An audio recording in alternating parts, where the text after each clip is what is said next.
এই মুহূর্তে আবহাওয়া নিয়ে পাওয়া যাচ্ছে আজকের সব থেকে বড় আপডেট। গতকালের ঘূর্ণাবর্তটি শক্তি বাড়িয়ে আজ সুস্পষ্ট নিম্নচাপে পরিণত হয়েছে। এর জেরে আগামী 48 ঘন্টা দক্ষিণবঙ্গের জন্য অত্যন্ত গুরুত্বপূর্ণ হতে চলেছে।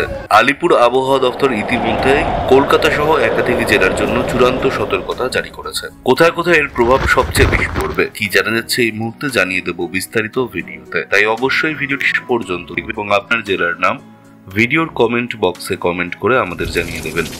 আপনার জেলার নতুন কোনো খবর বেরিয়ে এলে আমরা আপনাকে জানিয়ে দেব। একটা ছোট্ট অনুরোধ আপনার কাছে, ভিডিওটিতে একটি লাইক করবেন এবং আপনি এই চ্যানেলটিতে নতুন হলে চ্যানেলটিকে সাবস্ক্রাইব করে পাশের বেল বাটনটি বাজিয়ে দেবেন পরবর্তী খবরগুলো সবার আগে দেখার জন্য। এই মুহূর্তে নিম্নচাপটি উত্তর পশ্চিম বঙ্গোপসাগরের উপর অবস্থান করছে এবং ক্রমশ উপকূলের দিকে এগিয়ে আসছে। এর প্রভাবে সাগর উত্তাল হতে শুরু করেছে। আবহাওয়াবিদরা জানাচ্ছেন এর শক্তি আরও কিছুটা বাড়ার সম্ভাবনা রয়েছে এবং আজ রাত থেকেই এর সরাসরি প্রভাব পড়তে শুরু করবে পশ্চিমবঙ্গের উপকূলবর্তী জেলাগুলিতে। আলিপুর আবহাওয়া দপ্তরের পূর্বাভাস অনুযায়ী পূর্ব ও পশ্চিম মেদিনীপুর এবং দক্ষিণ 24 পরগনা এই তিনটি জেলার জন্য সবচেয়ে বেশি সতর্কতা বা অরেঞ্জ অ্যালার্ট জারি করা হয়েছে। এই জেলাগুলিতে আজ রাত থেকে ভারী থেকে অতি ভারী বৃষ্টির সম্ভাবনা রয়েছে। এই জেলাগুলিতে আজ 7 থেকে 20 সেন্টিমিটার পর্যন্ত বৃষ্টিপাত হতে পারে। এর পাশাপাশি কলকাতা, হাওড়া, হুগলি এবং ঝাড়গ্রাম জেলাতেও ইয়েলো অ্যালার্ট জারি করা হয়েছে, যেখানে ভারী বৃষ্টির সম্ভাবনা রয়েছে।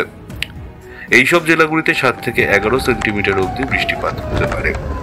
শুধু ভারী বৃষ্টিই নয়, উপকূলের জেলাগুলিতে ঘন্টায় 40 থেকে 50 কিলোমিটার গতিবেগে ঝোড়ো হাওয়া বইতে পারে।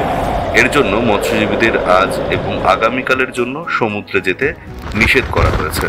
নিচু এলাকাগুলিতে জল জমার আশঙ্কাও রয়েছে। সুতরাং আগামী 48 ঘন্টা, বিশেষ করে আজ রাত এবং আগামীকাল সারাদিন দক্ষিণবঙ্গের আবহাওয়া যথেষ্ট প্রতিকূল থাকতে চলেছে।